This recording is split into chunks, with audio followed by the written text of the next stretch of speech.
Howdy, and welcome to Dizzy Thursday Live. I'm Chris Capel here in Manassas at Dizzy Pig headquarters. It's a little chilly out here. We got the black hole. It's getting dark. I'm thinking about Thanksgiving and all that. It's crazy cooking wise. So today, as always, if you have any comments, shoot them down below. If you have questions, we have Bobby over here. He's watching, ready. If anybody has any questions, he's going to shoot them out. Even if you have any questions after the feed, if you're not watching it live, you can still comment below. Today we had a question come in. A gentleman wanted to know about the perfect barbecue knife roll.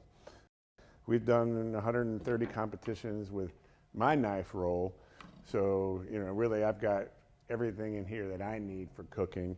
I'm not a knife expert, but I've been cooking for a long time with knives. So, I have decent knife skills, and I know how to work with these guys. So I'm going to share with you what I do, what's in my roll, what I use them for, so maybe you can help figure out what your roll is. I'm not going to show you my actual roll because it's pretty torn up. Anybody have any ideas for a good knife roll? I'm looking for a new one. I need one that'll hold my 13-inch slicer. But anyway, so we'll start with the chef's knife. A lot of people know what a chef's knife is. Almost everybody has one in their kitchen. You can do a lot with. A lot of people, if they only have one knife, it's a chef's knife.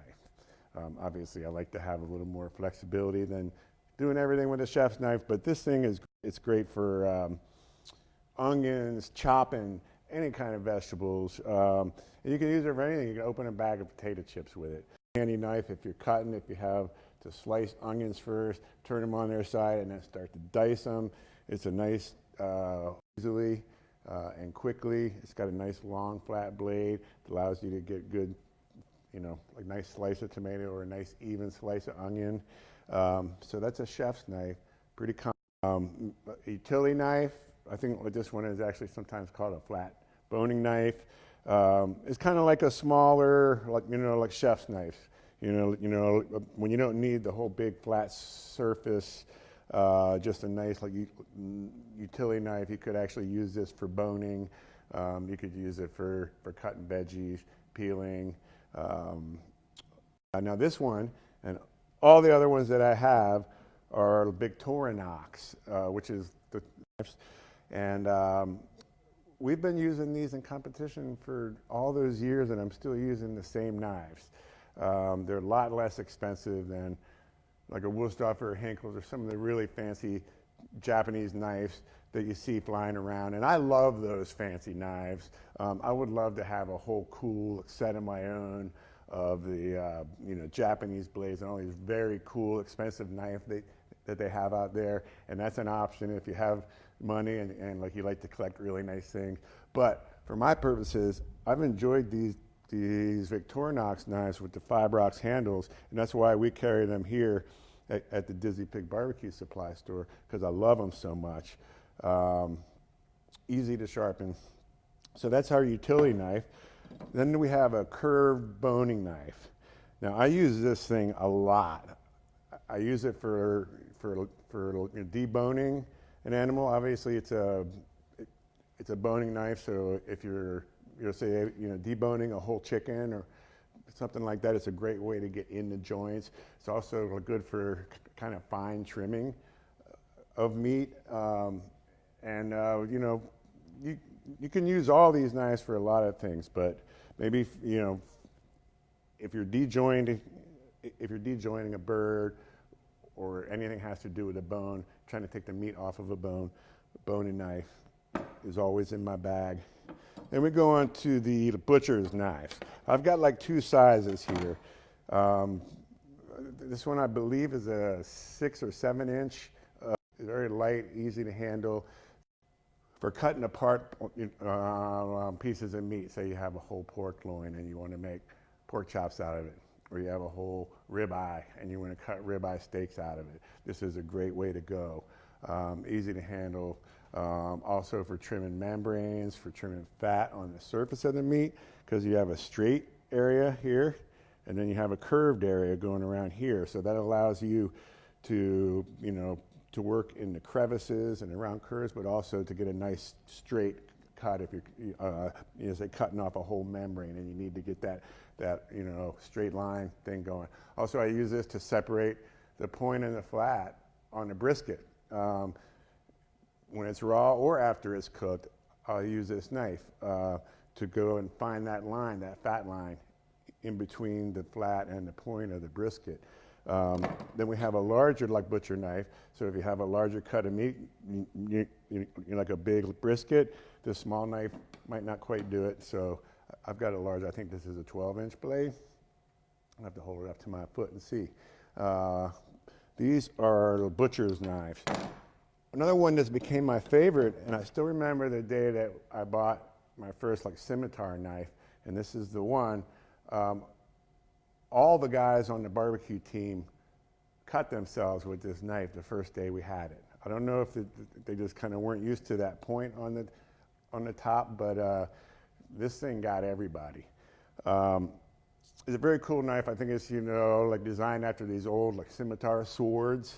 But I find it very useful. It's almost like a large, like, butcher's knife, but it's also got the point on the end, which or even opening up the cryovac that the brisket's in, with a gentle curve on it, and then, like, a sharper curve at the end. So that allows you a lot of, like, flexibility on, like, how you use this thing. Of course, if you want to like, break apart a really large piece of meat, this is a great way to get it done. That's a scimitar. Always have these in my knife roll, and I depend on them. This is a carving knife. I believe this is a 13 or a 14-inch Granton carving knife. This has cut every brisket that we've ever done in competition. Just cut every rib that we've ever done in competition. This is just a great way to slicing. It's got a totally flat edge all the way across, and I like the length, because when you're slicing a brisket, you don't want to be going back and forth all the way down, or you're going to get these little lines in the slices. If you can get a long stroke and one or two swipes, and you're all the way through that whole slice. So this is a Granton slicer. They have them in all different sizes. I prefer long ones, but of course you need a long case for it. As a carving knife, and like the last one I have, and I just like keep this in there because I always end up using it. It's a bread knife. It's a serrated bread knife. If I've got a real, like, tough bark on my brisket because I overcooked it and I still have to slice it because we got to put something in the box for the judges, I'll pull this thing out to saw through any kind of a hard crust that I might have gotten. Any questions coming in yet? Well, feel free to shoot them in. Like I said, even if you're not catching this live, feel free to shoot any questions you have on knives or any of that in here. One of the other things I want to talk about is keeping these things sharp. Now, from what I understand on the Victorinox website, the angle of the blade that it's sharpened on is between 30 and 40 degrees. They say that the, like, slicing knives are 30 degrees and the boning knives are 40 degrees. So, like somewhere in that range. So if you have angle, like, sharpening equipment, that's kind of what you want to be looking at. I use a like Chef's Choice electric sharpener with the different grades of wheels on them. And I only have to do it about once a year, maybe once every 2 years. I'm running across the sharpener. The main thing is each time I use these knives, I'm honing them. And so that's basically with a honing steel. And all you're really doing is lining up. After you sharpen it, it has a rough edge on it, so it kind of smooths that out. But each time you use the knife, it's good. It makes it cut a lot better. So I try to do that, to get in the habit of doing it every time I cook. And when I was watching Alton Brown one time,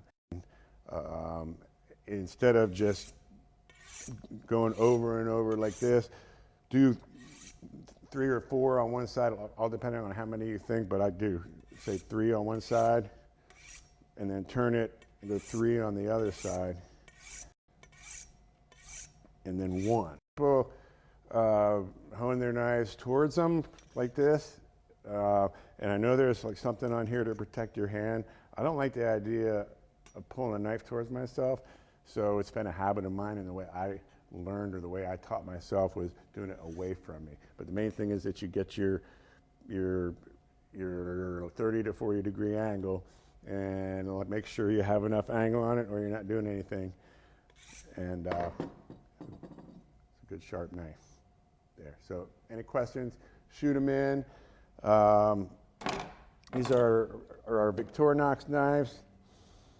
And next week we're gonna be talking turkey. I know a lot of people are thinking about this a lot. A lot of people are stressing about it a lot. A lot of people are watching YouTube videos and reading everything they can on cooking a turkey. So like next week we'll be talking turkey, answering all your turkey questions. So please send us your questions for turkey. Send us any comments that you have. Yeah, we got a quick question from Mary Murphy. Okay, Mary. Of the knives you've shown, how often do they need to be replaced? The knives? Yeah, how often do the knives need to be replaced? Well, I've had most of these knives for 15 years, and I can't imagine ever needing to replace them. Unless they break, you just keep on sharpening them and they keep going. I don't think there's any need to replace them. I think like a knife is a lifetime investment. Unless you find another knife that you like better, I'd say hold on to it forever. I appreciate the question, Mary. And a question from David. From David. He would love to see a knife skills class here at the HQ, and he's also wondering which knife specifically that we sell here at Dizzy Pig headquarters. Oh, okay. We do sell the Victorinox with the Fibrox handle, which is a plastic handle, which is able to be put in a dishwasher. It's durable. It doesn't need as much care as wood. And we have most of the knives that I'm using here in our store. Unfortunately, I don't have a list right in front of me of all of them, but I know we have a carving knife. I know we have a butcher's knife. I know we have a scimitar.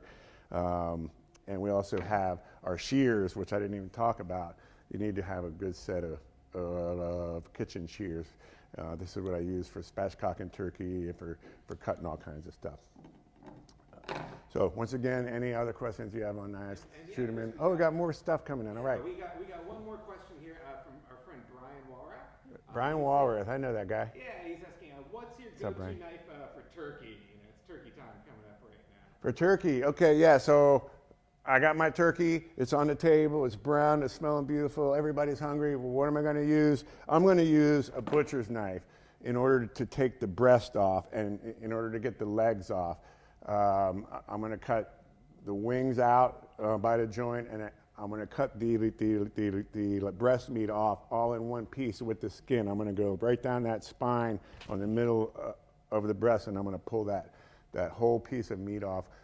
And then I'm going to, after I get the breast pulled off and laid out on my cutting board with the skin on top, I'm going to use my slicer, and I'm going to slice that breast in perfect slices with a piece of skin on each slice.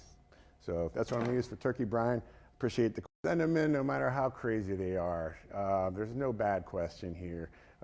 We love answering all kinds of questions, even if it's kind of off the wall. So off the wall, serious questions, let's send them in and we'll talk about them next week on Dizzy Thursday Live. See you next Thursday.